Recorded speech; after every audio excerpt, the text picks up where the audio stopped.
La crise de la COVID-19 amène un nombre d'enjeux importants et représente un défi tout particulier pour les complexes immobiliers, surtout ceux comptant plus d'une centaine de résidents, pouvant devenir rapidement un foyer de propagation. Pour parler de cette réalité, je rejoins par Skype Marie-Hélène Gauthier, directrice service à la clientèle à l'organisme à but non lucratif Gestion des Trois Pignons, qui est propriétaire des Tours Frontenac, un complexe de 3 édifices à logement qui regroupe plus de 1000 résidents de tous âges. Madame Gauthier, bonjour. Bonjour. Pouvez-vous tout d'abord nous faire un peu le portrait des résidents qui occupent les Tours Frontenac? J'imagine que vous avez quand même une clientèle à risque pour la COVID-19. Actuellement, oui. On a à peu près 1200 résidents dans les Tours Frontenac, dont 56% de personnes retraitées et âgées, qui sont en grande partie 70 ans et plus, là, quand on parle du la fameuse âge où on doit faire plus attention. Donc, nous, on a quand même une bonne clientèle là-dessus. Dans les autres groupes d'âge, mais là, c'est de tous les âges. On a des petits bébés, des familles, des jeunes adultes, on a de tout âge. Les baby boomers, c'est du début à la fin, on les a de tous les âges. C'est ça. Donc, aussi, dans les Tours Frontenac, il y a divers services et activités qui sont normalement offerts. Pour l'instant, évidemment, tout est annulé. Donc, quelles sont les autres mesures que vous avez mises en place pour assurer un environnement sécuritaire à vos locataires ainsi qu'à vos employés? Mais pour terminer, par rapport à, si vous me permettez, pour Oui. Gestion des Trois Pignons, c'est que justement pour eux, c'était important de développer un milieu de vie. Donc, avec le milieu de vie qu'on travaille depuis des années déjà, bien, c'est développé à travers Service Plus des activités des services. Alors, on a la possibilité, actuellement, nous avons 2 intervenants au niveau individuel et collectif. Donc, c'est important parce que toute notre mise en place joue aussi là-dessus, sur l'importance de protéger les gens, de faire un bon encadrement, de faire en sorte de leur faire un milieu agréable et de sécurité. Ça a toujours été dans la mission de Gestion des Trois Pignons. Alors, je tiens à le mentionner au départ parce que les consignes, on les a suivies dès le départ. Ça a été important là, pour la gestion, là, la direction. Donc, c'est quoi les mesures qui ont été mises en place depuis la Nous, pandémie? de toute façon, dès le début, on a suivi les consignes que le gouvernement de M. Legault, le gouvernement du Québec, nous a demandé de faire. Et ça, compte tenu que c'était encore peut-être plus important chez nous, parce qu'on est comme très tassé en 3 gros édifices à 1200 locataires, donc une circulation de gens, donc il fallait faire des consignes, les faire rapidement pour s'assurer qu'il n'y ait pas de problèmes majeurs qui viennent s'installer, se placer dans les Tours Frontenac.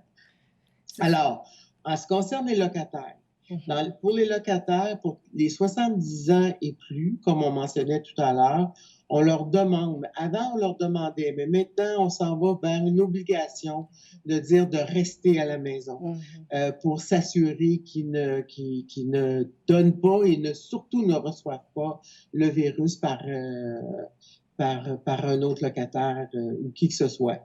On demande aussi, c'est possible, de faire venir leur commande, de commander pour la nourriture et la pharmacie. Et si jamais les enfants veulent venir porter de la nourriture, qui est bien gentil de leur part, ils ne doivent pas rentrer dans l'appartement. Ils doivent rester à la porte jusqu'à temps que les choses changent. On espère pas pour longtemps. Pour les personnes de 70 ans, c'est à peu près ça la consigne. Pour les personnes qui arrivent de voyage, ça, c'est une autre chose. On leur demande de nous avertir quand ils reviennent parce qu'on veut leur fournir justement la documentation sur les consignes, les choses à faire et faire en sorte que la sécurité comprenne et voit les personnes, s'ils les voient circuler, d'aller leur informer de retourner dans l'appartement. Et eux, c'est la même chose comme pour les 70 ans, ils doivent faire venir tout ce qu'ils ont besoin au niveau de la nourriture ou la pharmacie. Et encore là, les personnes doivent rester à la porte. toute autre personne qui ont des symptômes, mal à la gorge, même si, tu sais, parce que il est certain que le virus, c'est-tu une petite grippe qu'on a attrapée, on ne le sait pas, là, tu sais, qu'est-ce qui nous arrive. Mais à la seconde, qu'on a mal à la gorge, qu'on a une petite toux fatigante ou des choses comme ça qui tournent, qui semblent être un rhume, on prend pas de chance, on s'en va à notre logement et on y reste et on regarde les consignes que le gouvernement et le système de santé nous donnent. Alors, il faut vraiment suivre ça à la lettre.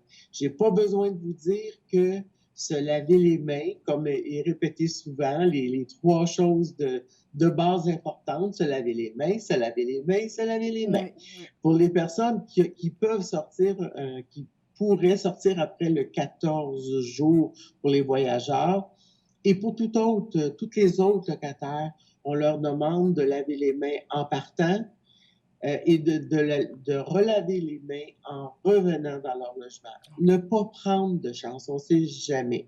Mais pour bien des raisons, et je pense que ça va rester dans notre collectif, ça, Oui. que d'aller chercher des choses fraîches et locales, c'est vraiment la chose à faire et qui doit rentrer maintenant dans nos habitudes quotidiennes. Évidemment, je vous parlais que malheureusement, toutes les activités, parce que les salles communautaires sont fermées, donc aucune activité.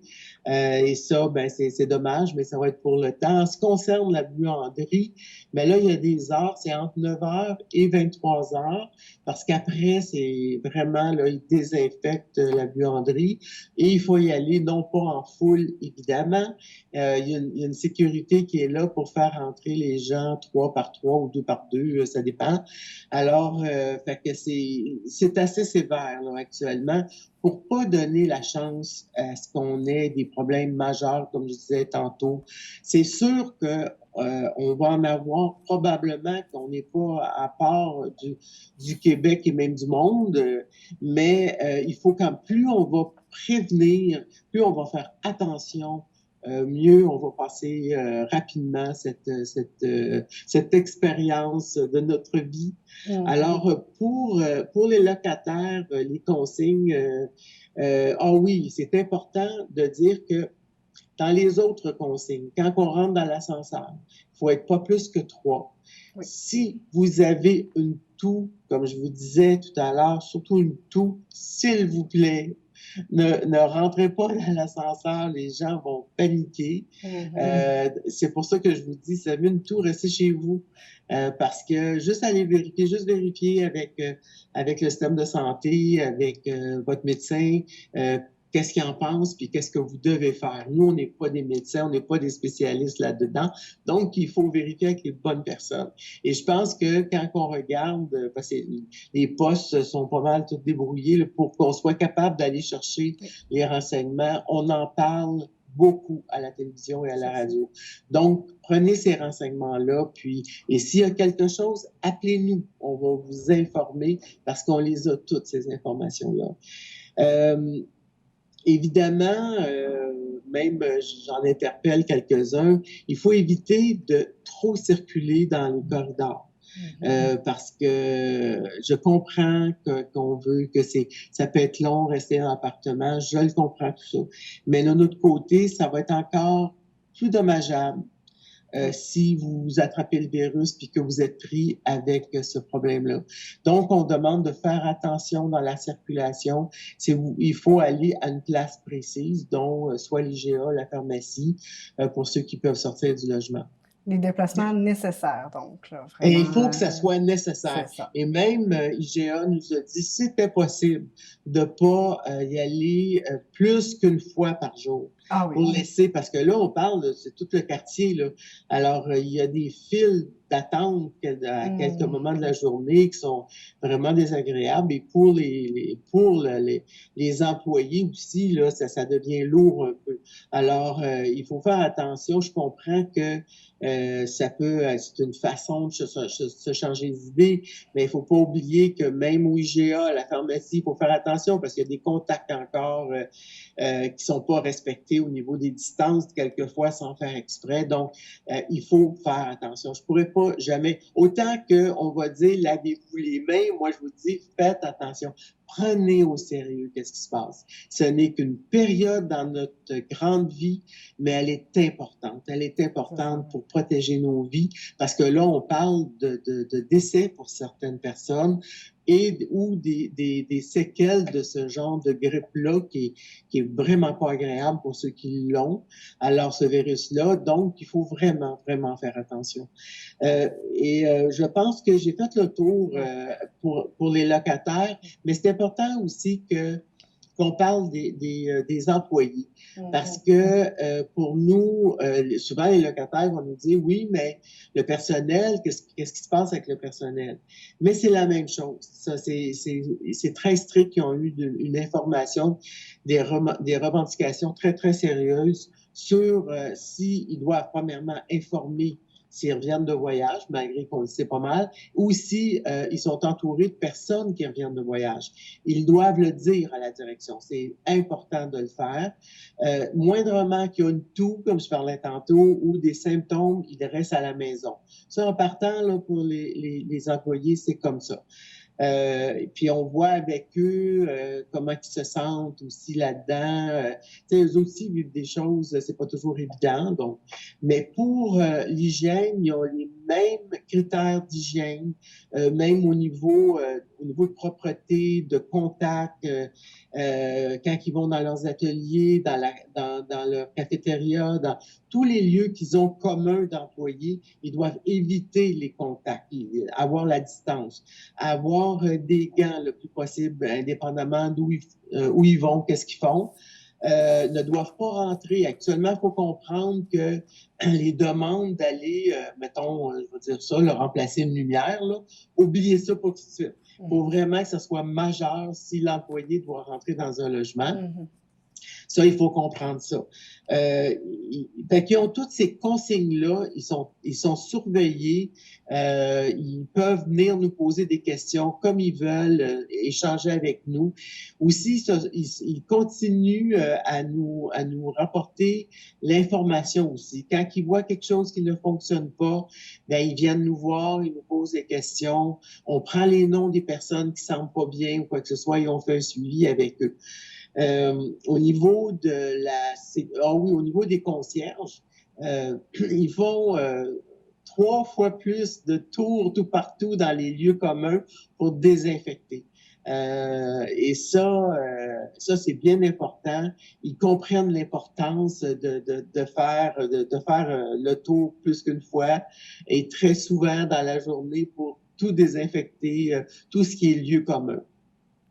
La sécurité, on a pu déjà voir la sécurité dans les entrées et près de la buanderie. Pour les entrées, ben, c'est important en même temps, c'est une façon de faire comprendre aux gens qui circulent et quelqu'un qui vient pour rencontrer ou pour n'importe une commande, d'avoir de nettoyer leurs mains. Donc, ils ont un genre de purelle, c'est pas un purelle parce qu'il n'existe plus, mais actuellement, mais autre chose qui est aussi bon qu'on a pu avoir, qui donne aux personnes qui rentrent.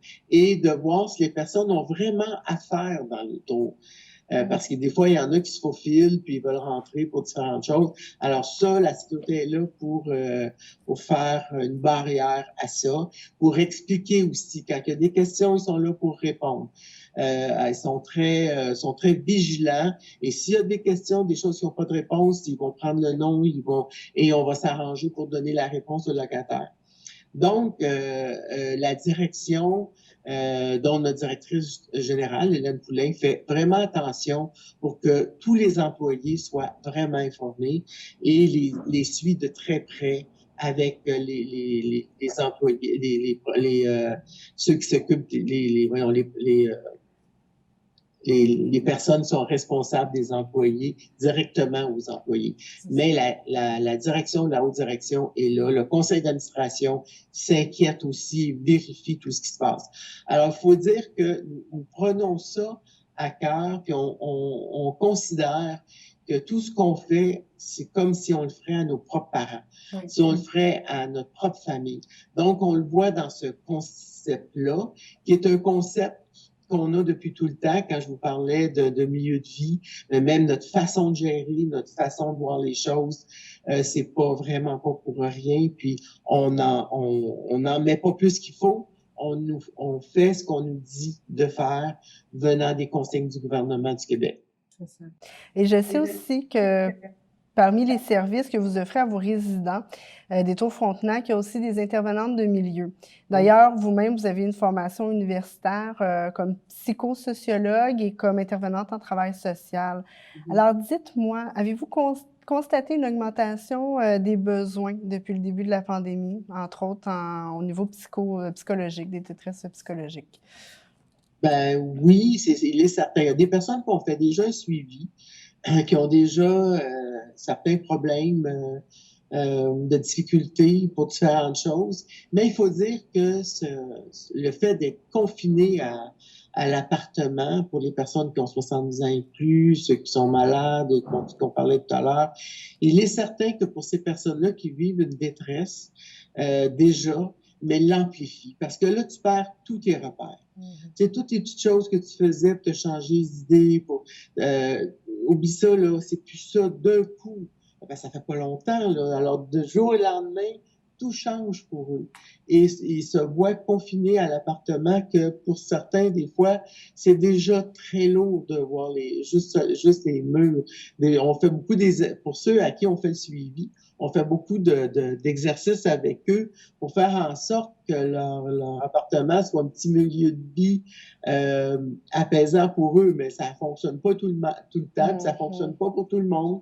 Puis actuellement, ça peut être plus difficile. Alors, on est là pour recevoir ces demandes-là. Nous, notre approche, c'est d'écouter, c'est d'échanger avec eux. Et évidemment que si c'est trop profond, et on voit qu'ils ont besoin d'un plus grand soutien, bien on les réfère au CLSC à des spécialistes, des professionnels qui vont les prendre immédiatement en charge. Alors on laisse tomber personne. On est là pour eux, on vérifie avec eux. On a des bénévoles actuellement qui fait du téléphone soleil, ça veut dire un petit téléphone par jour pour dire qu'ils sont un petit peu moins isolés, puis qu'ils reçoivent un téléphone pour dire ça va bien aujourd'hui, avec besoin de quelque chose. Alors on le fait. S'il y en a qui veulent ce téléphone-là, juste pour un petit coucou par jour, un petit coup de soleil par jour d'une personne, ben téléphonez, puis demandez-nous, soit Gabrielle ou moi, Marie-Hélène, et on va faire le suivi. Ça va nous faire plaisir de vous jumeler avec quelqu'un qui pourrait faire un téléphone soleil. Et sur ce point, c'est sûr que même le CLSC demande pour les jours qui vont suivre de s'assurer qu'on a une banque de bénévoles au cas que, justement, que les besoins des personnes pour faire des commandes ou pour les téléphones soleil ou pour tout autre service qui pourrait être fait, on aurait besoin de bénévoles. Les bénévoles qui vont travailler avec nous, on s'assure qu'ils suivent les consignes d'hygiène pour eux et pour les autres. On ne mettra pas quelqu'un en difficulté, c'est certain. Alors, pour ça, il est certain que c'est comme je disais tantôt, si c'est des commandes, ils restent à la porte, ils ne touchent pas aux choses, ils vont avoir des gants s'ils prennent une carte ou quoi que ce soit. On va être nous sommes très vigilants sur l'encadrement qu'on fait avec nos bénévoles. Je pense que au niveau, évidemment que l'approche psychosociale qu'on fait, c'est pas juste pour ceux qui vivent des grandes détresses. Ça peut être des questions, des fois, justement, trop avoir d'informations qui nous viennent de l'extérieur, des fois, trop c'est comme passé, on va dire. Mais c'est ça qui se passe. Fait que des fois, ils disent, il faut-tu faire ça? Puis ici, pourquoi ici? Il y en a qui vont dire, je peux aller jeter mes déchets, d'autres ils disent non, qu'est-ce que je fais? Alors, regardez, mettez-vous pas un stress inutile, appelez-nous. Et on va trouver la réponse si on l'a pas, puis on va vous répondre. Et ça déjà, si on peut alléger un peu notre façon de vivre dans notre logement, on va le faire, on va vous aider là-dessus. Gabrielle, actuellement, fait des téléphones pour justement vérifier s'il y en a qui ont besoin d'aide. Alors, ça se peut qu'on vous rejoigne éventuellement. Alors, mais vous pouvez nous téléphoner si vous avez besoin d'un service ou que vous avez une question que vous avez besoin de faire. Le 25 mars, Justin Trudeau a annoncé un soutien financier pour les travailleurs touchés par la COVID-19. Mais cette aide financière arrivera seulement à partir de la semaine du 6 avril. Alors, au niveau administratif, avez-vous mis des mesures en place pour permettre d'alléger le fardeau là, de payer le loyer pour les locataires? Non, tout à fait. Ben, nous, c'est toujours suite, on suit, nous, beaucoup les directives du gouvernement du Québec. Et M. Legault a tenu compte pour des fameux délais. Alors, il fallait prévoir un délai pour l'aide monétaire qui va arriver du fédéral. Donc, la gestion des trois pignons va prélever les loyers d'avril, du 1er avril, le 17 avril, pour tout le monde. En fait, pour ceux qui ont le PPA, là, les chèques qui sont pris directement dans votre compte, ça va être pris le 17 avril. Et si jamais il y avait un problème, vous appelez l'administration et on va prendre des ententes. Mais déjà, pour tout le monde, sans exception, ceux qui sont sur le chômage, qui ont un problème quelconque, et même ceux, on ne tiendra pas compte que pour ceux que l'argent rentre le premier, puis ceux qui ça rentre un petit peu plus tard, on tient compte des délais que le fédéral ont mis, nous ont demandé à peu près 15 jours. C'est ce qu'on a fait ici au niveau de la gestion. Si jamais il y avait quelque chose qui arriverait, la gestion des trois pignons va se réajuster. En ce qui concerne les personnes qui viennent au comptoir normalement et qui viennent payer soit comptant ou avec la carte débit, ben, il est certain que ça peut pas fonctionner parce que on a fermé l'administration. On peut juste nous téléphoner. Donc, ce qu'on demande, si vous voulez payer du premier au milieu du mois, c'est de mettre l'argent comptant dans une enveloppe, l'argent exact dans une enveloppe. Vous le mettez dans la fente à côté du bureau de la gestion. 2 employés, on vous dit que 2 employés vont compter et recompter l'argent qui est dans l'enveloppe. Et s'il y a quelque chose, ils vont vous téléphoner. Sinon, ils vont vous faire parvenir le reçu du montant que vous avez donné. Donc, ça a été mis en place. Puis évidemment, pour le mois prochain, ça sera autre chose. Là. On verra. Nous, on fonctionne vraiment, on est vraiment jour le jour. Là. On suit ce que les gouvernements font, nous demandent, nous exigent. Alors, nous, on se retourne le plus rapidement possible. Puis on fait ce qu'on peut, la gestion fait ce qu'on peut, la haute direction, la directrice générale ainsi que le conseil d'administration se revient rapidement pour faire en sorte qu'on donne le service. Et les employés embarquent là-dedans, s'adaptent, sans aucun problème, en autant qu'on aide le plus possible les locataires. Donc, ce qu'on fait, nous, actuellement. C'est ça. Alors là, si des locataires veulent vous communiquer ou encore des gens voudraient offrir leurs services bénévolement, où peuvent-ils appeler?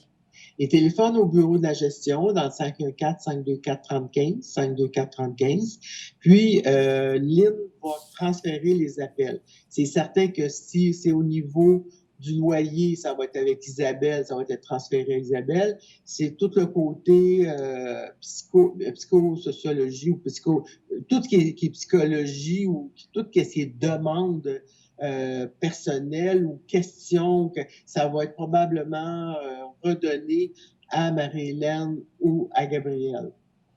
C'est ça, parfait. Donc, merci, Madame Gauthier, directrice de service à la clientèle de gestion des Trois Pignons. En terminant, est-ce qu'il y aurait un message que vous aimeriez transmettre? Oui, parce que, mais premièrement, j'aimerais féliciter les locataires. Pour moi, c'est important parce que pour une population comme la nôtre, là, j'en suis touchée de voir comment les gens comprennent, sont solidaires. Puis il y a une phrase qui a été dite à un moment donné, être solidaire en étant solitaire. Fait ils ont compris le principe de l'urgence de faire attention et de se protéger mutuellement. Tu sais, si toi, tu t'en fais pas trop, mais pense à l'autre. Et c'est ça et je pense que la consigne personnelle dans le cœur de nos locataires, ça semble être bien compris.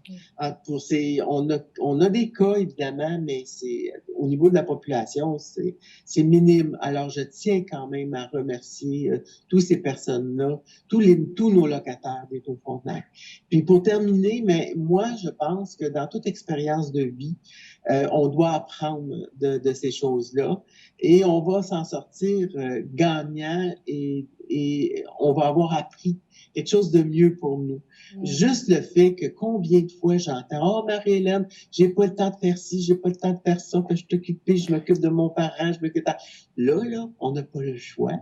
On reste à la maison, on lit nos livres, on écoute notre musique, on fait de la méditation, on fait de l'exercice, on va marcher sur notre balcon, on fait des choses pour nous. Il y en a une, elle me disait, Marie-Hélène, j'ai commencé à dessiner. Ben, bravo. Tu sais, fait que c'est des choses comme ça, à écrire juste l'expérience qu'on vit, à apprendre à écrire. Fait qu'il y a beaucoup de choses qu'on peut faire et qu'on va s'apercevoir au bout de, ben, coudonc, tu sais, juste ma façon de faire a changé. C'est ce qu'on va se dire à la fin de cette expérience-là. Juste au niveau de l'hygiène, on va avoir compris la façon de mieux s'occuper de nous, de faire attention, même les distances, ça se fait, tu sais, quand on attrape une grippe ordinaire, mais il faut la garder, la fameuse distance, on va le savoir, là. Donc, pour nous, c'est que j'en suis persuadée qu'on va sortir de cette expérience-là grandi et qu'on va être capable on va avoir appris à mieux s'occuper de soi, des autres et sûrement de notre planète. Sûrement. On l'espère. Oui. Alors, merci beaucoup. Oui.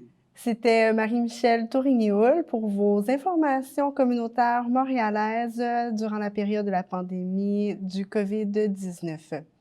Ça va bien aller.